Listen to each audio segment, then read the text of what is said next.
Hello my dear CA Inter students, May 2025 examination എഴുതാൻ പോകുന്ന സ്റ്റുഡൻസിന് വേണ്ടിയുള്ളതാണ്. നമ്മൾ CSRനെ കുറിച്ചാണ് ഇന്നത്തെ വീഡിയോ നമ്മൾ ഡിസ്കസ് ചെയ്യുന്നത്. CSRനെ കുറിച്ച് ഒരു വൺ ഷോർട്ട് റിവിഷൻ നമ്മൾ ഇമ്പോർട്ടൻ്റ് ആയിട്ട് അറിഞ്ഞിരിക്കേണ്ട കാര്യങ്ങളുണ്ട്. ഇതും ഒരു റിക്വസ്റ്റ് ബേസിസ് നമ്മൾ ചെയ്യുന്ന ഒരു വീഡിയോ ആണ്. CSRനെ കുറിച്ച് കുറഞ്ഞ സമയത്തിനുള്ളിൽ നമ്മൾ എന്താണ് ഏറ്റവും കൂടുതലായിട്ട് അറിഞ്ഞിരിക്കേണ്ട കാര്യങ്ങൾ നമ്മൾ ഇന്നത്തെ വീഡിയോയിൽ നമ്മൾ ഡിസ്കസ് ചെയ്യുന്നു. അപ്പോൾ നമുക്ക് വീഡിയോയിലേക്ക് പോകാം.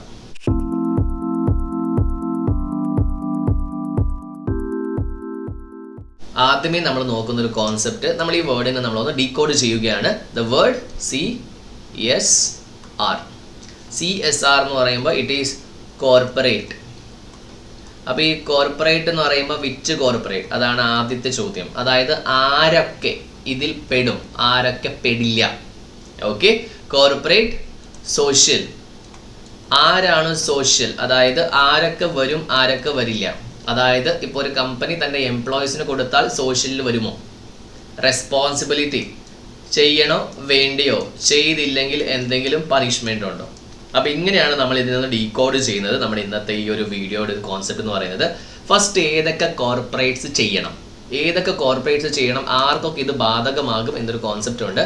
അപ്പോൾ ആർക്കൊക്കെ ബാധകമാകും എന്ന് അറിയാൻ വേണ്ടി first we have to discuss these are the companies which requires to do CSR. Okay, 3 ക്രൈറ്റീരിയയിൽ ഏതെങ്കിലും ഒരു ക്രൈറ്റീരിയ ഫുൾഫിൽ ചെയ്താൽ, അപ്പോൾ ഒരു വർഷം മാറാം, അടുത്ത വർഷം മാറാതിരിക്കാം. ഓക്കെ, അപ്പോൾ ഈ വർഷം CSR കൊടുത്തത് വെച്ച് അടുത്ത വർഷം കൊടുക്കേണ്ട ആവശ്യമില്ല. Once it is applicable, always it is applicable അല്ല, it will change every year ഇന്നത്തെ ഒരു സിറ്റുവേഷൻ വെച്ചിട്ട്. സോ നെറ്റ് വർത്ത് നോക്കുക, ടേൺ ഓവർ നോക്കുക, നെറ്റ് പ്രോഫിറ്റ് നോക്കുക. അതായത് നെറ്റ് വർത്ത് ഓക്കെ 500 crore, നിങ്ങളിത് ഒന്ന് തിരിച്ചെഴുതുക. Turnover, net worth, net profit. അപ്പം 1505. Okay, clear? അപ്പോൾ ഇതിനകത്ത് ഏതെങ്കിലും ഒരു ക്രൈറ്റീരിയ ഫുൾഫിൽ ചെയ്താലും ഓക്കെ 500 crore ഓർ മോർ, അതായത് 500 ഓക്കെയാണ്, അതിൻ്റെ കൂടുതലും ഓക്കെയാണ്. ഓക്കെ, ക്ലിയർ ആണ്? അപ്പോൾ ഈ കമ്പനീസിനാണ്, ഇതാണ് കോർപ്പറേറ്റ്, ഇതാണ് ഈ കോർപ്പറേറ്റിൽ CSR വരുന്ന കോർപ്പറേറ്റ്സ് എന്ന് പറയുമ്പോൾ ഇതാണ്. അപ്പോൾ ഈ ഒരു കമ്പനീസ് മാത്രം എന്ത് ചെയ്താൽ മതി? CSR ചെയ്താൽ മതി. ഓക്കെ, ഇനി രണ്ടാമത് നമ്മൾ ഡീകോഡ് ചെയ്യാന്ന് പറയുമ്പോൾ സോഷ്യൽ എന്ന് പറഞ്ഞാൽ ആരാണ്? സൊസൈറ്റിയിൽ എല്ലാവരും വരുമോ? അതിനകത്ത് 2 രീതി നമ്മൾ നോക്കുന്നു. ഒന്നെന്ന് പറഞ്ഞിട്ടുണ്ടെങ്കിൽ ആരൊക്കെ വരില്ല എന്ന് നമ്മൾ ആദ്യമേ നോക്കുന്നു. അതായത് ഏതൊക്കെ CSRൽ വരില്ല. So that is the second one. അതായത് കമ്പനിയുടെ നോർമൽ കോഴ്സ് ഓഫ് ബിസിനസ്സിലും ഇപ്പോൾ ക്ലാസ് എടുക്കുന്ന ഞാൻ ഫ്രീ ആയിട്ട് ക്ലാസ് കൊടുത്താൽ ദാറ്റ് ഈസ് നോട്ട് CSR. അതായത് കമ്പനിയുടെ നോർമൽ കോഴ്സ് ഓഫ് ആക്ടിവിറ്റീസ്, ഇത് നിങ്ങൾക്ക് ഒരു ഡയറക്റ്റ് ടൈപ്പ് ഓഫ് ക്വസ്റ്റ്യൻ വരാനും സാധ്യതയുണ്ട്. Okay, normal കോഴ്സസിൽ. രണ്ടാമതെന്ന് പറഞ്ഞിട്ടുണ്ടെങ്കിൽ കമ്പനി എന്താണ് വിദേശത്ത് എന്തെങ്കിലും ചെയ്തിട്ടുണ്ടെങ്കിൽ ഇവിടെ നമുക്കൊരു അപ്ലിക്കേഷൻ ടൈപ്പ് ഓഫ് ക്വസ്റ്റ്യൻ വരും. കാരണം നമ്മൾ CSR ചെയ്യേണ്ടത് ഓബിയസ്ലി എവിടെയാണ്? ഇന്ത്യയാണ്. പക്ഷെ വിദേശത്ത് ചെയ്യാൻ പറ്റും. എങ്ങനെ? ഒരു സ്പോർട്സ് ലെവൽ. ഇപ്പോൾ ഫോർ എക്സാമ്പിൾ ഒളിമ്പിക്സിന് റെപ്രസെന്റ് ചെയ്യുന്ന ആൾക്കാരുണ്ട് ഇന്ത്യയിൽ നിന്നും. അപ്പോൾ അവർക്ക് നമുക്ക് എന്ത് ചെയ്യാൻ പറ്റും? ഒരു CSR എമൗണ്ട് കൊടുക്കാൻ പറ്റും.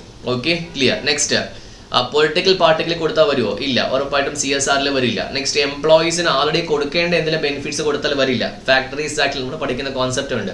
Safety, health measures, ambulance facility, അതൊന്നും വരില്ല. നെക്സ്റ്റ്, സ്പോൺസർഷിപ്പ് ബേസിസ്, അതായത് മാർക്കറ്റിങ്ങിന്റെ ഭാഗമായിട്ട് നമ്മൾ ചെയ്യുന്ന ഭാഗങ്ങളൊന്നും വരില്ല. അതേപോലെ എന്താണ്, നമ്മളിപ്പോൾ ചില സമയത്ത് എന്താണ് അടിയന്തര സാഹചര്യങ്ങളിൽ ചിലപ്പോൾ നമ്മൾ എന്താണ് പ്രൈം മിനിസ്റ്ററിന്റെ ഫണ്ടിലേക്കും ദുരിതാശ്വാസ നിധിയിലേക്കും മാൻഡേറ്ററി ആയിട്ട് കോൺട്രിബ്യൂഷൻ ചെയ്യേണ്ട നിയമങ്ങളൊക്കെ വരും. അപ്പോൾ കോൺട്രിബ്യൂഷൻ ചെയ്യുന്നത് എന്ത് വരില്ല?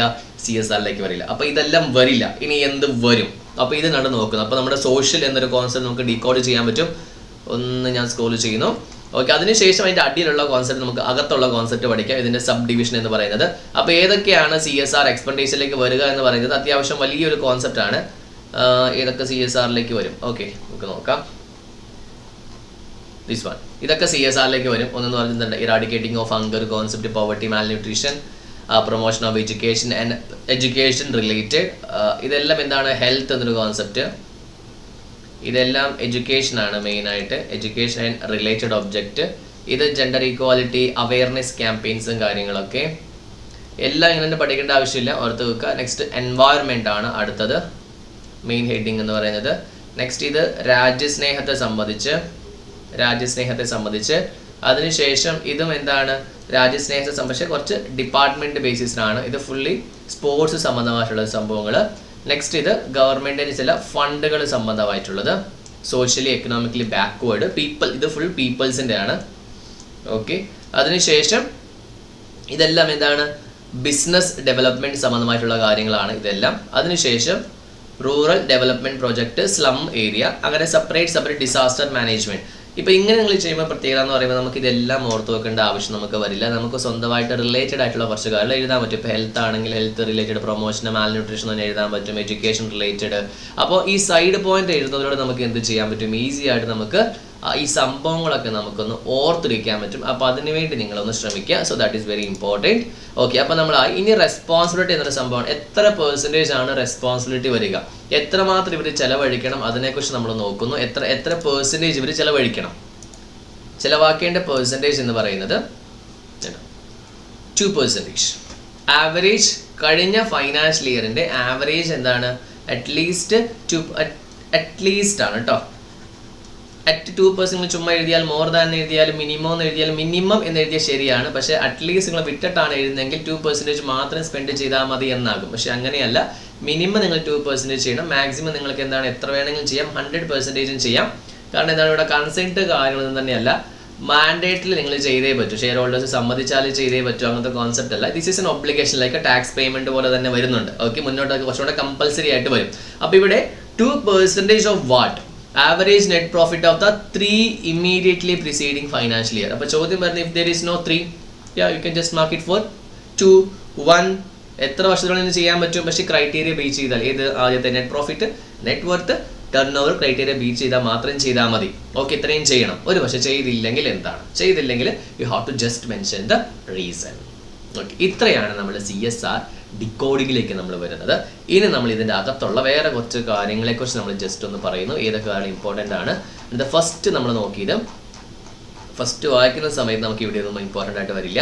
ഫസ്റ്റ് ഇമ്പോർട്ടൻ്റ് എന്ന് പറയുമ്പോൾ ഇത് തന്നെയാണ്, ഏതൊക്കെ ആക്ടിവിറ്റീസ് വരില്ല. അതിൻ്റെ അകത്ത് കൊറോണയുടെ ഒരു ഡയറക്ഷൻസ് നൽകിയിട്ടുണ്ട്. ജസ്റ്റ് ഒന്ന് ഇയർ മാത്രം ഓർത്ത് വെച്ചാൽ മതി.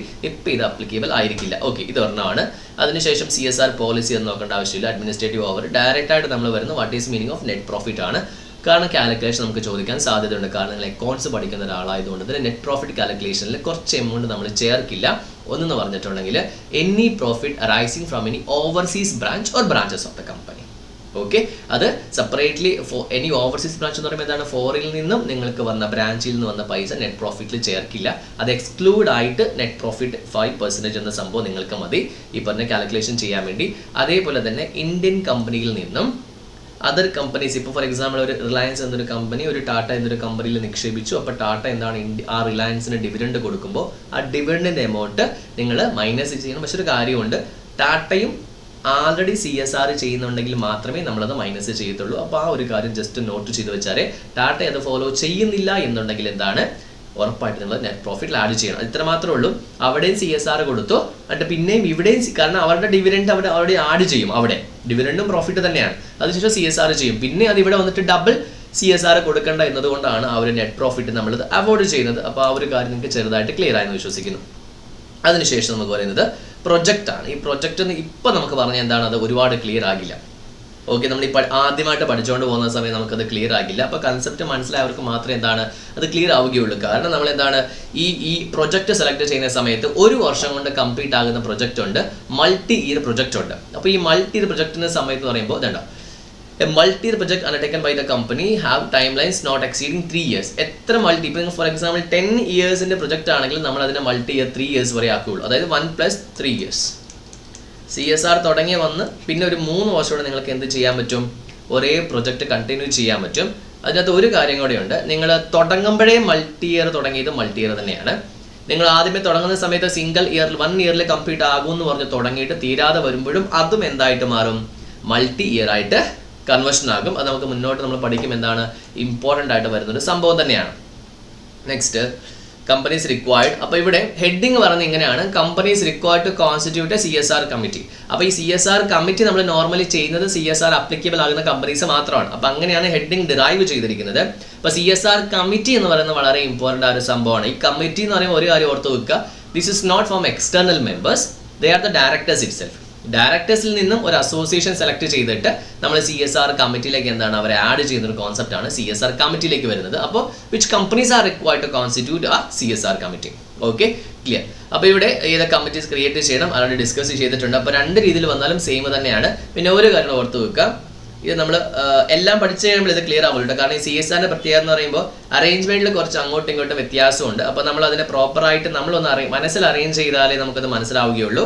ആദ്യം നമ്മളൊന്ന് ഡീകോഡ് ചെയ്തു, എന്താ നമ്മൾ ഡീകോഡ് ചെയ്തു. ഇപ്പോൾ അതിന്റെ അണ്ടറിലുള്ള ഓരോരോ കാര്യങ്ങൾ നമ്മൾ ഡിസ്കസ് ചെയ്യുന്നത്.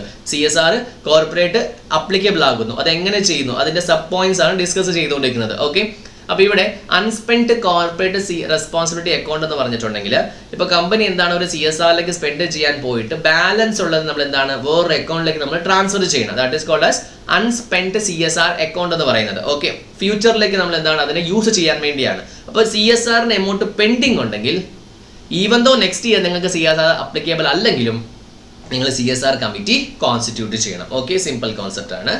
ഓക്കെ, ഓർത്ത് വെക്കുക. അപ്പോൾ ഏത് സാഹചര്യത്തിലാണ് CSR നിങ്ങൾക്ക് അപ്ലിക്കബിൾ ആകില്ലെങ്കിലും പഴയ വർഷത്തെ CSRന്റെ എമൗണ്ട് നിങ്ങൾ ഫ്യൂച്ചറിലേക്ക് ക്യാരി ഫോർവേഡ് ചെയ്യുന്നുണ്ടെങ്കിൽ, അതായത് ഫ്യൂച്ചറിലെ മൾട്ടിയിൽ പ്രൊജക്റ്റിലേക്ക് നിങ്ങൾ യൂസ് ചെയ്യുന്നുണ്ടെങ്കിൽ അൺസ്പെൻഡ് CSR എമൗണ്ട് ഉള്ളപ്പോൾ അത് ബോർഡിനോ അല്ലെങ്കിൽ ഡയറക്റ്റ് ആയിട്ടോ കമ്പനിക്ക് തിരിച്ചു കൊണ്ടുപോകാൻ പറ്റത്തില്ല. അത് എങ്ങനെ ഉപയോഗിക്കണം തീരുമാനിക്കാനും ആര് വേണം? നമ്മളുടെ ഈ കമ്മിറ്റി നിങ്ങൾ നിലനിർത്തണം. Okay, that concept is very important. Okay, clear. അപ്പോൾ രണ്ട് കാര്യങ്ങൾക്കാണ്, ഇതിന് CSR കമ്മിറ്റി വേണം, ഇതിന് CSR കമ്മിറ്റി വേണം. ഇനി ആർക്കൊക്കെ വേണ്ട എന്ന് പറഞ്ഞ സംഭവങ്ങൾ തന്നെയുണ്ട്. ഇവിടെ നോക്കുക, നിങ്ങൾ CSRന്റെ എമൗണ്ട് വരുന്നു, പക്ഷെ നിങ്ങളുടെ CSRന്റെ എമൗണ്ട് നിങ്ങൾ സ്പെൻഡ് ചെയ്യാൻ പോകുന്ന എമൗണ്ട് 50 ലക്ഷത്തിൽ കുറവാണെങ്കിൽ കമ്മിറ്റി രൂപീകരിക്കേണ്ട. എന്ന് വെച്ചാൽ CSR സ്പെൻഡ് ചെയ്യേണ്ടതല്ല, സെപ്പറേറ്റ് കമ്മിറ്റി രൂപീകരിക്കേണ്ട. CSR ആൾക്കാർക്ക് തന്നെ എന്താണ്, ബോർഡിന് തന്നെ, ബോർഡ് ഓഫ് ഡയറക്ടേഴ്സ് തന്നെ എന്താണ് സ്വയം കമ്മിറ്റി ആയിട്ട് ആക്ട് ചെയ്തിട്ട് ആ ഒരു CSR എമൗണ്ട് സ്പെൻഡ് ചെയ്താൽ മതി. കാരണം CSR കമ്മിറ്റി പ്രത്യേകത ഒന്നും തന്നെയില്ല. ഡയറക്റ്റ് ഇപ്പോൾ 10 ഡയറക്ടേഴ്സ് ഉണ്ടെങ്കിൽ കുറച്ച് ഡയറക്ടേഴ്സിനെ മാറ്റി നിർത്തി നമ്മൾ കമ്മിറ്റി ആക്കുന്നു. പക്ഷേ separate committee rules regulations separate നമ്മൾ ആക്കണം. ഇതെന്താണ് ബോർഡ് സ്വമേധയാ ചെലവാക്കിയാൽ മതി. So 50 lakh rupees is application type of question എന്ന് പറയുന്നത്. Okay, clear. നെക്സ്റ്റ്, ഇനി CSRൽ ആരൊക്കെ വരും? അറ്റ്ലീസ്റ്റ് എന്താണ് 1 ഇൻഡിപെൻഡന്റ് ഡയറക്ടേഴ്സ് ഉണ്ടായിരിക്കണം. 3 ആണ് പറയുന്നത്. എപ്പോഴും എന്താണ് ഡയറക്ടേഴ്സ് ഉണ്ടെങ്കിൽ 3 ആണ് നമ്മൾ പറയുന്നത്. 3ൽ ഒരാൾ ആരായിരിക്കണം? ഇൻഡിപെൻഡന്റ് ഡയറക്ടേഴ്സ് ആയിരിക്കണം. ഇനി ഇൻഡിപെൻഡന്റ് ഡയറക്ടേഴ്സ് വേണ്ടാത്ത കമ്പനി ആണെങ്കിൽ 2 ഡയറക്ടേഴ്സ് മതി. ഓക്കെ, ഓർത്ത് വെക്കുക. പക്ഷെ അറ്റ്ലീസ്റ്റ് എന്താണ് 2 ഡയറക്ടേഴ്സ് ഇവിടെ വളരെ കൃത്യമായിട്ട് തന്നെ വേണം. ദാറ്റ് ഈസ് മാൻഡേറ്ററി ആണ്. അപ്പോൾ പ്രൈവറ്റ് കമ്പനിയിൽ എത്ര മതി? 2 ഡയറക്ടേഴ്സ് മതി. Clear? Yes. Independent directors category summarise ചെയ്യുന്നുണ്ട്. അതിനുശേഷം ഡ്യൂട്ടീസ് ഓഫ് CSR ആണ്. ഒന്ന്, CSR പോളിസി ക്രിയേറ്റ് ചെയ്യുക. അപ്പോൾ നിങ്ങൾ ആൻസർ എഴുതുമ്പോൾ അറ്റ്ലീസ്റ്റ് എന്താണ് ഈ പറഞ്ഞ ബോൾഡായിട്ട് നൽകിയിട്ടുള്ള സംഭവങ്ങൾ ഇവിടെ വന്നു എന്ന് ഉറപ്പുവരുത്തുക. CSR കമ്മിറ്റിയുടെ ഫസ്റ്റ് ഡ്യൂട്ടി എന്ന് പറയുന്നത് CSR പോളിസി ഉണ്ടാക്കുക. എത്ര എമൗണ്ട് നമ്മൾ സ്പെൻഡ് ആക്കണം, ഫുൾ CSR പ്രൊജക്റ്റിനെ മോണിറ്റർ ചെയ്യുക. ഈ 3 കാര്യങ്ങളാണ് ഇവരുടെ ഉത്തരവാദിത്വം എന്ന് പറയുന്നത്. ഇനി ഇത് കൂടാതെ വേറൊരു സംഭവം കൂടെ ഉണ്ട്, ആനുവൽ ആക്ഷൻ പ്ലാൻ. വർഷം നമ്മൾ എന്താണ് നമ്മൾ CSRൽ ചെയ്യാൻ പോകുന്നത് അപ്ലിക്കബിൾ ആണെങ്കിൽ മാത്രം ചെയ്താൽ മതി. ഒന്ന്, ഏതൊക്കെ CSR പ്രൊജക്റ്റ് നിങ്ങൾ ചെയ്യുന്നു, എങ്ങനെ നമ്മൾ അതിനെ എക്സിക്യൂഷൻ ചെയ്യുന്നു, എങ്ങനെ ഫണ്ട് യൂട്ടിലൈസ് ചെയ്യുന്നു, എങ്ങനെ നമ്മൾ അതിനെ മോണിറ്ററും റിപ്പോർട്ടിംഗ് ചെയ്യുന്നു. ഇനി ഒരു ഇമ്പാക്ട് അസസ്മെന്റ് ഉണ്ട്, അത് മുന്നോട്ട് നമ്മൾ ഡിസ്കസ് ചെയ്യുന്നുണ്ട്. ഇത് മൂലം കമ്പനിക്കായ എന്തൊക്കെ രീതിയിലുള്ള മാർക്കറ്റ് ഫ്യൂച്ചർ ഓപ്പർച്യൂണിറ്റീസ് കമ്പനി കിട്ടിയിട്ടുണ്ട്, അത് നമ്മൾ തേർഡ് പാർട്ടി വെച്ചിട്ട് നമ്മൾ ഇമ്പാക്ട് അസസ്മെന്റ് ചെയ്യും. നമ്മൾ അതിനെക്കുറിച്ച് മെൻഷൻ ചെയ്യണം. Next, duties of the board. അതായത് സെപ്പറേറ്റ് കമ്മിറ്റി ഉണ്ടെങ്കിലും ഈ ബോർഡ് തന്നെയാണ് ഈ കമ്മിറ്റി എങ്കിലും റെസ്പോൺസിബിലിറ്റീസ് രണ്ടും 2 രീതിയിലായിരിക്കും. നെക്സ്റ്റ്, CSR പോളിസി നമ്മുടെ കമ്മിറ്റി നൽകിയതിന് അപ്രൂവൽ ചെയ്യുക. അപ്പോൾ ഫൈനൽ അതോറിറ്റി എന്ന് പറഞ്ഞാൽ ഓർത്ത് വെക്കുക, കമ്മിറ്റിക്കല്ല ബോർഡിനാണ്. നെക്സ്റ്റ്, തങ്ങളുടെ ബോർഡ് ഓഫ് ഡയറക്ടേഴ്സിന്റെ എന്താണ് റിപ്പോർട്ടിൽ ഈ പോളിസിനെ കുറിച്ച് മെൻഷൻ ചെയ്യുക. അത് നമ്മൾ ചാപ്റ്റർ നമ്പർ 9 കുറച്ച് മുമ്പിൽ നമ്മൾ പഠിച്ചിട്ടുണ്ട്. CSR പോളിസിന് എന്താണ് അപ്രൂവൽ ചെയ്തിട്ട് കമ്പനിയുടെ വെബ്സൈറ്റിലൊക്കെ അപ്ലോഡ് ചെയ്യുക.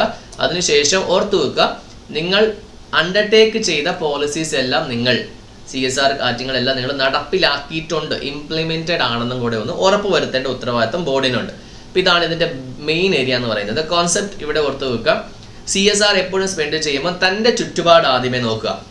ഇപ്പോൾ തൻ്റെ ചുറ്റുപാടിൽ കുറേ പ്രശ്നം അത് ആദ്യം പരിഹരിക്കുക. അതായത് കണ്ണൂർ അല്ലെങ്കിൽ കൊച്ചിയിലുള്ള ഒരു കമ്പനി നേരെ മുംബൈയിലേക്ക് പോകണ്ടെന്നല്ല, പ്രിഫർ ചെയ്യേണ്ടത് എപ്പോഴും നമ്മുടെ എന്താണ് ലോക്കൽ ഏരിയയിലായിരിക്കണം. നെക്സ്റ്റ്, അഡ്മിനിസ്ട്രേറ്റീവ് ഓവർഹെഡിൽ എന്താണ് കമ്പനി അഡ്മിനിസ്ട്രേറ്റീവ് ഓവർഹെഡിൽ ടോട്ടൽ നിങ്ങൾ 100% ഓഫ് CSRൽ 5% വരെ അഡ്മിനിസ്ട്രേഷൻ എന്ന് പറയുമ്പോൾ അതിന്റെ മാനേജ്മെന്റ് കാര്യങ്ങളൊക്കെ നിങ്ങൾക്ക് അല്ലറ ചില്ലറ എക്സ്പെൻസസ് വരുന്നതെല്ലാം CSR ഡയറക്ട്ലി റിലേറ്റ് ചെയ്യാത്ത ഇൻഡയറക്റ്റ് റിലേറ്റ് ചെയ്യുന്ന എല്ലാ എക്സ്പെൻസസും 1 കോടി ആണെങ്കിൽ 5 ലക്ഷത്തിൽ തീരണം. അല്ലാതെ ബാക്കി എല്ലാം CSRന്റെ പ്രൊജക്ട് ആക്കാൻ വേണ്ടി അവസാനം ചെലവാക്കിയത് വെറും 10 ലക്ഷം രൂപ അങ്ങനെ ആകരുത്. അതായത് പ്രൊജക്റ്റിലേക്ക് വേണ്ടി കൂടുതൽ പൈസയും അതിന്റെ ബാക്ക്ഗ്രൗണ്ട് ആക്ടിവിറ്റിക്ക് വേണ്ടി കുറച്ച് പൈസ സ്പെൻഡ് ചെയ്യണം. അതിനുവേണ്ടിയാണ് അങ്ങനത്തെ ഒരു ലിമിറ്റേഷൻ വെക്കാൻ കാരണം. നെക്സ്റ്റ് 3 വർഷം കംപ്ലീറ്റ് ചെയ്തിട്ടുള്ള കോൺസെപ്റ്റ് അവിടെയുണ്ട്. Next surplus arising out of CSR activities. ഈ സർപ്ലസ് എന്ന് പറയുമ്പോഴേ ഇപ്പോൾ കമ്പനി ഇപ്പോൾ ഒരു കോടി രൂപ CSRന് വേണ്ടി മാറ്റി വെച്ചു, അതായത് 2% മിനിമം. അപ്പോൾ അതിൻ്റെ അകത്ത് ഒരു 70 ലക്ഷം സ്പെൻഡ് ചെയ്ത് 30 ലക്ഷം രൂപ ബാക്കിയുണ്ടെന്ന് വെച്ചു. അപ്പോൾ ആ 30 ലക്ഷം ആയത്തിന് ഇപ്പോൾ ഫോർ എക്സാമ്പിൾ ഒരു പ്രൊജക്റ്റ് എസ്റ്റിമേറ്റ് ചെയ്ത സമയത്ത് മാർക്കറ്റിൽ സിമെന്റിൻ്റെയും ഇതിൻ്റെ ഒക്കെ പൈസ ഭയങ്കര ഹൈ ആയിരുന്നു. അങ്ങനെ നോക്കുമ്പോൾ 1 കോടി വേണമായിരുന്നു. പക്ഷെ പെട്ടെന്ന് ഇതിൻ്റെ പ്രൈസ് ഒക്കെ ഇടിഞ്ഞപ്പോഴത്തേന് പ്രൊജക്റ്റിന് എന്താണ് ടോട്ടൽ ഓവറോൾ കോസ്റ്റ് കുറഞ്ഞു. പക്ഷെ എന്താണ് മിനിമം കുറച്ച് എമൗണ്ട് ബാക്കി വന്നു. ഈ ബാക്കി വന്ന എമൗണ്ട് എങ്ങോട്ട് കൊണ്ടുപോകണം? കമ്പനി പറയാണ് എന്തായാലും പ്രൊജക്റ്റ് കഴിഞ്ഞുവല്ലോ, നമുക്ക് തിരിച്ചു കൊണ്ടുപോകാം. നോ, കമ്പനിക്ക് ഇത് തിരിച്ചു കൊണ്ടുപോകാൻ പറ്റില്ല. അതായത് വൺസ് CSR എടുത്തു കഴിഞ്ഞാൽ CSRനെ തന്നെ യൂട്ടിലൈസ് ചെയ്യണം. അത് നിങ്ങൾ 3% എടുത്താലും നിങ്ങൾ CSRനെ തന്നെ യൂട്ടിലൈസ് ചെയ്യണം. അതായത് നമ്മൾ പറഞ്ഞിട്ടുണ്ട് അറ്റ്ലീസ്റ്റ് 2% ആണ്. ഇപ്പോൾ കമ്പനി 3% എടുത്തു, കമ്പനി CSRലേക്ക് ഡിപ്ലോയ് ചെയ്തു, പക്ഷെ പ്രൊജക്റ്റ് പെട്ടെന്ന് കംപ്ലീറ്റ് ചെയ്ത് ബാക്കിയുള്ള പൈസ കമ്പനി, അതായത് വൺസ് CSR ഇട്ട എടുത്തില്ലേ, once ultra vires always ultra vires, same concept. Once നമ്മൾ CSR ഇട്ട് കഴിഞ്ഞാൽ കമ്പനിക്ക് അത് തിരിച്ചു കൊണ്ടുപോകാൻ പറ്റില്ല. പിന്നെ എന്തൊക്കെ ചെയ്യാം കമ്പനിക്ക്? കമ്പനിയുടെ സെയിം പ്രൊജക്റ്റിൽ വേണമെങ്കിൽ കമ്പനിക്ക് വേണമെങ്കിൽ എക്സ്റ്റൻഷനോ കാര്യങ്ങളോ ചെയ്യാം. ഇപ്പോൾ ഫോർ എക്സാമ്പിൾ ഒരു 100 ബെഞ്ച് പാർക്കിലിടാനാണ് തീരുമാനിച്ചെങ്കിൽ 120 ഇട്ടോ, പ്രശ്നമില്ല. ഓക്കെ. നെക്സ്റ്റ് ഒരു പക്ഷേ നിങ്ങൾക്ക് എന്താണ് ഇനി ഫ്യൂച്ചർ മൾട്ടി ഇയർ പ്രൊജക്റ്റ് ആണ്, നിങ്ങൾക്ക് എന്ത് ചെയ്യാം, അൺസ്പെൻഡ് CSR അക്കൗണ്ടിലേക്ക് മാറ്റിയിട്ടിട്ട് നിങ്ങൾക്ക് ഭാവിയിൽ നിങ്ങൾക്ക് യൂസ് ചെയ്യാൻ പ്രശ്നമില്ല.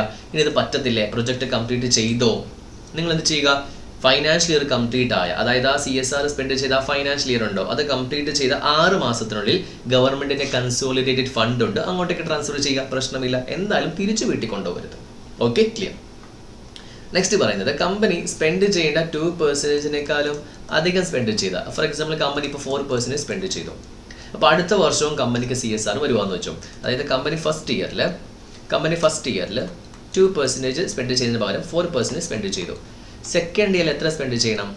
2% സ്പെൻഡ് ചെയ്യണമായിരുന്നു. പക്ഷേ എന്ത് ചെയ്യേണ്ട, നിങ്ങൾ സ്പെൻഡ് ചെയ്യേണ്ട. കാരണം കഴിഞ്ഞ വർഷം നിങ്ങൾ എക്സസ് സ്പെൻഡ് ചെയ്തുകൊണ്ട് ആ പൈസ, പക്ഷേ പ്രോഫിറ്റ് അഡ്ജസ്റ്റ്മെന്റ് അവിടെ വരും. കാരണം കഴിഞ്ഞ വർഷത്തെ പ്രോഫിറ്റ് ആയിരിക്കില്ല ഈ വർഷത്തെ പ്രോഫിറ്റ് എന്ന് പറയുന്നത്. അപ്പോൾ ആ എമൗണ്ട് എക്സസ് എത്രയാണോ വരുന്നത് നിങ്ങൾക്ക് അതെന്ത് ചെയ്യാം, ഭാവിയിൽ നിങ്ങൾക്ക് യൂസ് ചെയ്യാം. ഭാവി എന്ന് പറയുമ്പോൾ അടുത്ത 3 വർഷത്തിനുള്ളിൽ നിങ്ങൾ എന്താണ് സെറ്റ് ഓഫ് ചെയ്താൽ മതി. ആ 2% സെറ്റ് ഓഫ് ചെയ്താൽ മതി. ഒരു പക്ഷേ സെറ്റ് ഓഫ് ചെയ്യാൻ പറ്റില്ല, തിരിച്ചു കൊണ്ടുപോകുമോ? നോ. ഗവൺമെന്റിന് എന്താണ് സെപ്പറേറ്റ് ഫണ്ടിലേക്ക് നമ്മൾ ട്രാൻസ്ഫർ ചെയ്യണം. ഓക്കെ, ഓർത്ത് വെക്കുക. ഇവിടെ സർപ്ലസ് എന്ന് പറയുന്നത് മിനിമത്തിന്റെ സർപ്ലസ് അല്ല, മിനിമത്തിന്റെ കൂടുതൽ സ്പെൻഡ് ചെയ്യുമ്പോൾ എക്സ്ട്രാ വരുന്ന സർപ്ലസിന്റെ കാര്യമാണ് പറയുന്നത്. ഓക്കെ, മറ്റേ surplus this one, first one, മിനിമത്തിന്റെ ബാക്കിയുള്ളത്. ഇത് മിനിമത്തിന്റെ എക്സസ് നിങ്ങൾ സ്പെൻഡ് ചെയ്യുന്നതാണ്, spend in excess of the minimum. Okay, clear. അതിനുശേഷം ഒരു പക്ഷേ ഫെയിൽ ആയെന്ന് വെച്ചോ, സ്പെൻഡ് ചെയ്യാനില്ലെങ്കിൽ നേരത്തെ പറഞ്ഞ റെസ്പോൺസിബിലിറ്റിയിലെ റീസൺസ് നിങ്ങൾ എന്താണ് മെൻഷൻ ചെയ്യണം. അത് ഞങ്ങൾക്ക് സൗകര്യം ഇല്ലായിരുന്നു, അതല്ല കേട്ടോ reason. It should be proper reason, അത് വളരെ കൃത്യമായിരിക്കണം. ഇല്ലെങ്കിൽ എന്താണ് പെനാൽറ്റിയും കാര്യങ്ങളൊക്കെ നമുക്ക് വരാനുള്ള ചാൻസസ് ഉണ്ട്. ഓക്കെ, ഇനി എന്താണെന്ന് വെച്ചാൽ നമ്മൾ നേരത്തെ പറഞ്ഞൊരു കോൺസെപ്റ്റ് ആണ്, മൾട്ടി ഇയർ പ്രൊജക്റ്റ് ആണെങ്കിൽ you will get 3 days. Okay, അതായത് ഇപ്പോൾ for example financial year end ആയെന്ന് വെച്ചോ, ദിസ് ഈസ് ദ എൻഡായ 6 മാസത്തിനുള്ളിൽ നിങ്ങൾ എന്ത് ചെയ്യണം, നിങ്ങളുടെ ബാക്കിയുള്ള പൈസ അൺസ്പെൻഡ് അക്കൗണ്ട് നിങ്ങൾ കൺസോളിഡേറ്റഡ് ഫണ്ടിലേക്ക് ട്രാൻസ്ഫർ ചെയ്യണം. Other than multi year project, അതായത് നിങ്ങളുടെ പ്രൊജക്റ്റ് ആണ് തീർന്നു, ബാക്കി പൈസയുണ്ട്, ഫൈനാൻഷ്യൽ ഇയർ എൻഡായ 6 മാസത്തിനുള്ളിൽ ഗവൺമെന്റിന് ഒരു സെപ്പറേറ്റ് ഫണ്ട് ഉണ്ട്, കൺസോളിഡേറ്റഡ് ഫണ്ട് ഉണ്ട്, ഗവൺമെന്റ് സ്പെസിഫൈ ചെയ്യുന്ന ഫണ്ടിലേക്ക് നിങ്ങൾ ട്രാൻസ്ഫർ ചെയ്യണം. ഇനി നിങ്ങൾക്ക് ഭാവിയിലേക്ക് എന്താണ് യൂസ് ചെയ്യണം, മൾട്ടി ഇയർ പ്രൊജക്റ്റ് ആണ്, നിങ്ങൾ എന്ത് ചെയ്യുക, സെയിം ആസ് ഫൈനാൻഷ്യൽ ഇയർ എൻഡായ within 30 days unspent corporate social responsibility അക്കൗണ്ടിലേക്ക് ട്രാൻസ്ഫർ ചെയ്യുക. അതിനുശേഷം ഈ ട്രാൻസ്ഫർ ചെയ്തത് 3 വർഷത്തിനുള്ളിൽ ഉപയോഗിച്ച് തീർക്കുക. ഒരു പക്ഷേ 3 വർഷത്തിനുള്ളിൽ ഉപയോഗിച്ച് തീർത്തില്ല എന്നുണ്ടെങ്കിൽ നിങ്ങൾ എന്ത് ചെയ്യുക, 3rd ഫൈനാൻഷ്യൽ ഇയർ അവസാനിച്ച 30 daysനുള്ളിൽ കൺസോളിഡേറ്റഡ് ഫണ്ടിലേക്ക് ട്രാൻസ്ഫർ ചെയ്യുക. അപ്പോൾ മാക്സിമം എത്ര വർഷം കിട്ടത്തുള്ളൂ, 3 years മാത്രമേ കിട്ടത്തുള്ളൂ. ഓക്കെ, ഇതെങ്ങനെ സെപ്പറേറ്റ് അക്കൗണ്ട് എന്ന് പറയുമ്പോൾ സെപ്പറേറ്റ് ബാങ്ക് അക്കൗണ്ട് ആയിരിക്കും ഓപ്പറേറ്റ് ചെയ്യുക എന്ന് പറയുന്നത്. നെക്സ്റ്റ് ക്യാപിറ്റൽ അസറ്റ് ആണെങ്കിൽ, ക്യാപിറ്റൽ അസറ്റ് എന്ന് പറയുമ്പോൾ ബിൽഡിങ്, ലാൻഡ് ഇങ്ങനെയൊക്കെ മേടിക്കുകയാണെങ്കിൽ ആരുടെ പേരിൽ മേടിക്കാൻ പാടില്ല, കമ്പനിയുടെ പേരിൽ മേടിക്കാൻ പറ്റില്ല. കാരണം കമ്പനിയുടെ പേരിലേക്ക് മേടിച്ചിട്ടുണ്ടെങ്കിൽ അത് കമ്പനിയുടെ അസറ്റ് ആവുകയും ബാലൻസ് ഷീറ്റിൽ വരികയും ചെയ്യും. നമുക്ക് സെപ്പറേറ്റ്ലി ബാലൻസ് ഷീറ്റിൽ ഇത് CSR ഒന്നും കാണിക്കാൻ പറ്റത്തൊന്നുമില്ല. If it is register in the company's name it will become company's asset. So it is, നിങ്ങൾ എന്ത് ചെയ്യണം, it is you should create the same in the ട്രസ്റ്റിന്റെ പേരിലോ ഒരു സെക്ഷനായിട്ട് കമ്പനിയുടെ പേരിലോ നിങ്ങളത് ട്രാൻസ്ഫർ ചെയ്തിരിക്കണം. കമ്പനിയുടെ പേരിലായിരിക്കരുത് ഈ അസറ്റ് ക്രിയേറ്റ് ചെയ്യുന്നതെന്ന് പറയുന്നത്. നെക്സ്റ്റ് എന്ന് പറഞ്ഞിട്ടുണ്ടെങ്കിൽ ഇതിനൊരു പ്രോസസ്സാണ് പറഞ്ഞിരിക്കുന്നത്. അതിനുശേഷം CSR ഇംപ്ലിമെന്റേഷൻ എങ്ങനെ ചെയ്യണം, ഏതൊക്കെ രീതിയിൽ ചെയ്യാം, കണക്റ്റഡ് ചാരിറ്റബിൾ ആക്ടിവിറ്റി, അതായത് ഇപ്പോൾ റിലയൻസിന് തന്നെ സെക്ഷനായിട്ട് കമ്പനിയിലൂടെയോ ട്രസ്റ്റിലൂടെയോ ചെയ്യാൻ പറ്റും. നെക്സ്റ്റ് എന്ന് പറയുമ്പോൾ ഗവൺമെന്റിന്റെ സെക്ഷൻ 8 കമ്പനി ട്രസ്റ്റിലൂടെ ചെയ്യാൻ പറ്റും. പിന്നെ അല്ലെങ്കിൽ ഗവൺമെന്റിന്റെ എന്താണ് സെപ്പറേറ്റ് അതോറിറ്റി ഉണ്ട്, അതിലൂടെ ചെയ്യാൻ പറ്റും. ഇതല്ലാതെ ഏത് ട്രസ്റ്റിലൂടെയും ചെയ്യാം. പക്ഷേ അറ്റ്ലീസ്റ്റ് 3 ഇയേഴ്സിലെങ്കിൽ എന്താണ് ഈ പെർട്ടിക്കുലർ ഫീൽഡിൽ ഇപ്പം നമ്മൾ സ്പോർട്സ് റിലേറ്റഡ് ഒരു CSR ആണ് റിലയൻസ് ചെയ്യാൻ പോകുന്നതെങ്കിൽ സ്പോർട്സ് റിലേറ്റഡ് ആയിട്ട് ഒരു 3 വർഷമെങ്കിൽ ആ ഫീൽഡിൽ എക്സ്പീരിയൻസ് ഉള്ള ഏത് ട്രസ്റ്റിലൂടെയും സൊസൈറ്റിയിലൂടെയും സെക്ഷൻ 8 കമ്പനിയിലൂടെ നമുക്ക് എന്താണ് ചെയ്യാനുള്ള അധികാരവും ഉണ്ട്. അപ്പം ഇങ്ങനെ 4 രീതികൾ ഓർത്ത് വെക്കുക. Next TV programmes, awards, marathon നമുക്ക് അതിനകത്ത് വരത്തില്ല. കാരണം ഇവിടെ ഒരു അഡ്വർടൈസ്മെന്റ് ആണ് അവിടെ മെയിൻ ആയിട്ട് കാണുന്നത്. നെക്സ്റ്റ് എന്ന് പറഞ്ഞിട്ടുണ്ടെങ്കിൽ ലേബർ ലോസിന്റെ കാര്യങ്ങളും വരത്തില്ല. ട്രസ്റ്റിന്റെ കാര്യം പറയുന്നുണ്ട്. നെക്സ്റ്റ് രജിസ്ട്രേഷൻ ചെയ്തിരിക്കണം. ഇന്റർനാഷണൽ ഒബ്ലിഗേഷൻസ്, നമുക്ക് ഈ പറഞ്ഞിരിക്കുന്ന CSR എങ്ങനെ ചെയ്യണം അതിന്റെ ഡിസൈൻ ചെയ്യാൻ വേണ്ടിയൊക്കെ നമുക്ക് പുറത്തുനിന്ന് വിദേശത്ത് നിന്ന് ആളെ എടുക്കാൻ പറ്റും, ഓർത്ത് വെക്കുക. ഫോറിൻ കമ്പനി, സബ്സിഡറി കമ്പനിയൊക്കെ സെപ്പറേറ്റ് ആയിട്ട് ഫുൾഫിൽ ചെയ്താൽ സെപ്പറേറ്റ് ആയിട്ട് നിങ്ങൾ CSR ചെയ്യണം, ഓർത്ത് വെക്കുക. അതിനുശേഷം കൊലാബറേറ്റ് ചെയ്യാൻ പറ്റും. അതായത് ഇപ്പോൾ റിലയൻസിന് തന്നെ ചെയ്യാം, റിലയൻസിന് ടാറ്റയും ഒരുമിച്ച് ചെയ്യാം. പക്ഷേ റിപ്പോർട്ടിംഗ് എപ്പോഴും സെപ്പറേറ്റ് ആയിരിക്കണം. Next board shall monitor, separately monitor ചെയ്യണം. CSR റിപ്പോർട്ടിംഗ് ചെയ്യാനുണ്ട് കമ്പനി, ആനുവൽ റിപ്പോർട്ട് മെയിൻറ്റെയിൻ ചെയ്തിരിക്കണം. നെക്സ്റ്റ് ഇതാണ് ഇമ്പാക്ട് അസസ്മെന്റ് എന്ന് പറയുന്നത്. ഇമ്പാക്ട് അസസ്മെന്റ് എന്ന് പറയുമ്പോൾ ഒരു കമ്പനി CSRലേക്ക് എമൗണ്ട് സ്പെൻഡ് ചെയ്ത് കഴിഞ്ഞാൽ ഉറപ്പായിട്ടും കമ്പനിയിൽ എന്താണ് ശരിക്കും നമ്മൾ CSR 2 രീതി ചെയ്യും. ഒന്ന് എന്താണ് ഒരു മാൻഡേറ്ററി ആയിട്ട് നമ്മൾ ചെയ്യുന്നത്. രണ്ടാമത്തെ ഒബ്ജക്റ്റ് എന്ന് പറയുമ്പോൾ എന്താണ് കമ്പനിനെ കുറിച്ചുള്ള വളർച്ചയാണ്. ഒരു പബ്ലിക്കിന് മുമ്പിൽ ഈ ഒരു കമ്പനിയാണ് ഫ്രീ ആയിട്ട് ഒരു ഹോസ്പിറ്റൽ കെട്ടിത്തന്നു. ഇപ്പോൾ നമ്മളുടെ കൊറോണ സമയത്ത് ടാറ്റയൊക്കെ എന്താണ് മേക്ക് ഷിഫ്റ്റ് ഹോസ്പിറ്റലൊക്കെ എന്താണ് കെട്ടിത്തന്നിരുന്നത്. അപ്പോൾ നമുക്ക് ആ കമ്പനിനെ കുറിച്ച് ജനങ്ങളുടെ മനസ്സിൽ തോന്നുന്ന ഒരു ഇമ്പാക്റ്റ് ഉണ്ട്. That we have to assess. അത് എപ്പോഴാണ് അസസ്മെന്റ് ചെയ്യേണ്ടത്? എല്ലാ കമ്പനീസും ചെയ്യേണ്ടെന്ന് പറയുമ്പോൾ കഴിഞ്ഞ 3 വർഷത്തെ ആവറേജ് CSR ഇപ്പോൾ നമ്മൾ 2025-26 ഫൈനാൻഷ്യൽ ഇയർ നോക്കുമ്പോൾ കഴിഞ്ഞ 3 വർഷത്തെ നിങ്ങളുടെ ആവറേജ് CSR എത്രയാണ് നിങ്ങൾ നോക്കുക. ഈ കമ്പനിയുടെ ആവറേജ് CSR എന്ന് പറയുന്നത് ഇപ്പോൾ 2000 നമ്മൾ നോക്കുമ്പോൾ ഇപ്പോൾ 2025-26 ഫൈനാൻഷ്യൽ നോക്കുമ്പോൾ കഴിഞ്ഞ 3 വർഷത്തെ ആവറേജ് CSR സ്പെൻഡിങ് എന്ന് പറയുന്നത് 10 കോടി അതിന് മുകളിലുണ്ടെങ്കിൽ മാത്രം. അതുകൊണ്ട് മാത്രം നമ്മൾ എന്ത് ചെയ്താൽ മതി? ഇമ്പാക്റ്റ് അസസ്മെന്റ് നമ്മൾ ചെയ്താൽ മതി. കാരണം ഇത് കമ്പനിക്ക് എക്സ്ട്രാ ഒരു ബേർഡനാണ്. കാരണം ഈ അസസ്മെന്റ് ചെയ്യാൻ ചെറിയ പൈസയല്ല, അത്യാവശ്യം നല്ല പൈസ പോകും. ഓക്കെ, അതായത് ഇത് ചെയ്തതുകൊണ്ട് ഒരിക്കലും നെഗറ്റീവ് ഇമ്പാക്റ്റ് വരില്ല, പോസിറ്റീവ് ഇമ്പാക്റ്റ്. അത് ഇപ്പോൾ ഡിറൈവ് ചെയ്യണമെന്നില്ല. ഭാവിയിൽ എന്തൊക്കെ ഗുണങ്ങളായിരിക്കാം കമ്പനിക്ക് വരിക, കസ്റ്റമേഴ്സ് കൂടുക, അതിൻ്റെ ഒരു ഇമ്പാക്റ്റ് അസസ്മെന്റ് ചെയ്യുക. കാരണം CSR നമ്മൾ ശരിക്കും പറയുന്നതാണ് ഒരു മാർക്കറ്റിംഗ് എന്ന രീതിയിൽ തന്നെയാണ് ഗവൺമെന്റ് ഇതിനെ കാണുന്നത്. ഓക്കെ, പബ്ലിക്കിൻ്റെ ഇടയിൽ നല്ലൊരു എന്താ പറയുക ഒരു ക്രെഡിബിലിറ്റി ഉണ്ടാക്കിയെടുക്കുക എന്നൊരു സംഭവം തന്നെയാണ്. അപ്പോൾ വ്യത്യാസമൊന്നും തന്നെ ഉണ്ടാകില്ല. പക്ഷേ നിങ്ങൾ ഈ ചെയ്യുന്ന പ്രൊജക്റ്റ് ഉണ്ടല്ലോ, ഇപ്പോൾ ഫോർ എക്സാമ്പിൾ കമ്പനി ഈ ചെയ്ത പ്രൊജക്റ്റ് എന്ന് പറയുന്നത് അറ്റ്ലീസ്റ്റ് 1 കോടി രൂപ വെർത്തുള്ള പ്രൊജക്റ്റ് ആയിരിക്കണം. പ്രൊജക്റ്റ് വാല്യൂ എന്ന് പറയുന്നത് 1 കോടി വർത്ത് ഉണ്ടായിരിക്കണം. പിന്നെ ഈ പ്രൊജക്റ്റ് കംപ്ലീറ്റ് ചെയ്തിട്ട് അറ്റ്ലീസ്റ്റ് 1 ഇയർ എങ്കിലും ആയിരിക്കണം. കാരണം കഴിഞ്ഞ മാസം ചെയ്ത പ്രൊജക്റ്റിന് പെട്ടെന്ന് ഇമ്പാക്റ്റ് ഉണ്ടാകില്ല. നമ്മൾ പറയത്തില്ല ഒരു കാര്യം നമ്മൾ ചെയ്യുന്ന സമയത്ത് കുറച്ച് സമയമെടുക്കും. അപ്പോൾ അറ്റ്ലീസ്റ്റ് 1 ഇയർ എങ്കിലും ആയ പ്രൊജക്റ്റ്, ആ പ്രൊജക്റ്റിന്റെ ടോട്ടൽ വർത്ത് എന്ന് പറയുന്നത് ഇപ്പോൾ ബിൽഡിംഗ് ആണെങ്കിൽ ബിൽഡിങ്ങിന്റെ വർത്ത് എന്ന് പറയുന്നത് 1 കോടിക്ക് മുകളിലുണ്ടെങ്കിൽ മാത്രമേ നമ്മൾ എന്ത് ചെയ്യാൻ പറ്റത്തുള്ളൂ? നമ്മൾ ഈ പറഞ്ഞ ഇമ്പാക്ട് അസസ്മെന്റ് ചെയ്യാൻ പറ്റത്തുള്ളൂ. ഇത് എന്തിനു വേണ്ടി എന്ന സംഭവത്തിൽ പോലെയായി. അപ്പോൾ ഇനി എത്രയാണ് സ്പെൻഡ് ചെയ്യുക? കാരണം എന്ന് പറയുമ്പോൾ നമുക്ക് CSR അസസ് ചെയ്യാൻ, ഇമ്പാക്ട് അസസ്മെന്റ് ചെയ്യാൻ വേണ്ടി കമ്പനി ഉറപ്പായിട്ടും ഔട്ട്സൈഡ് ഏജൻസീസ് ആണ്, അവർക്ക് നമ്മൾ പൈസ കൊടുക്കണം. എത്ര കൊടുക്കാൻ പറ്റും? ഉണ്ടോ? ഇപ്പോൾ ടോട്ടലി 1 കോടി രൂപയാണ് നമ്മൾ സ്പെൻഡ് ചെയ്യുന്നതെങ്കിൽ അതിൻ്റെ 2% അല്ലെങ്കിൽ 50 lakh rupees which ever is higher. ഇവിടെ നമുക്ക് ഇത് 2 lakh rupees വരും, ഒരു 50 lakh rupees which ever is higher. അപ്പോൾ മാക്സിമം എന്താണ്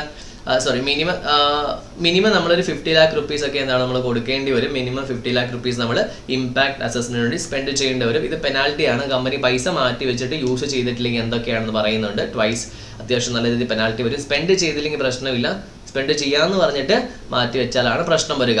ഓക്കെ, പിന്നെ ആക്ടിവിറ്റീസ് നമ്മൾ നോക്കിയിരുന്നു. മെയിനായിട്ടുള്ള ആക്ടിവിറ്റീസിൽ നമ്മൾ നോക്കി. പിന്നെ കോവിഡിൻ്റെ കുറച്ച് ഇമ്പാക്റ്റ് ഉണ്ട്, അവയർനെസ് ക്യാമ്പയിന്, പിന്നെ ഹർ ഘർ തിരങ്ക, അങ്ങനത്തെ കുറച്ച് കോൺസെപ്റ്റ് ഉണ്ട്. അപ്പോൾ അതൊരു കേസ് ലോ ബേസ്ഡ് ക്വസ്റ്റ്യൻസ് നമുക്ക് ചോദിക്കാൻ സാധ്യതയുണ്ട്.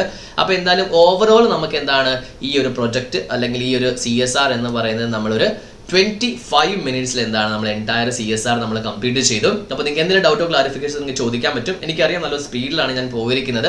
അപ്പോൾ എന്ത് തന്നെ പറയാനുണ്ടെങ്കിൽ നിങ്ങൾക്ക് കമൻറ്റ് ബോക്സിൽ കമൻറ്റ് ചെയ്യാവുന്നതാണ്. അപ്പോൾ നിങ്ങളുടെ ഫ്രണ്ട്സിന് ഇത് ഷെയർ ചെയ്ത് കൊടുക്കുക. അപ്പോൾ നിങ്ങളുടെ മെയിൽ എക്സാമിനേഷൻ നല്ലപോലെ നിങ്ങൾക്ക് എഴുതുക. എന്ത് ഡൗട്ടുണ്ട് നിങ്ങൾക്ക് ചോദിക്കാവുന്നതാണ്. നമ്മൾ ഇൻസ്റ്റാഗ്രാമിൽ ഫോളോ ചെയ്യുക, അവിടെ നിങ്ങൾക്ക് മെസ്സേജ് അയക്കാൻ പറ്റും. അവിടെയും കുറച്ച് നമ്മൾ റിലേറ്റഡ് ആസ്പെക്ട്സിൻ്റെ വീഡിയോസ് നമ്മൾ ചെയ്യുന്നതായിരിക്കും. അപ്പോൾ നമുക്ക് ഇനി അടുത്ത വീഡിയോ കാണുന്നവരെയും നല്ലപോലെ പഠിക്കുക. All the very best.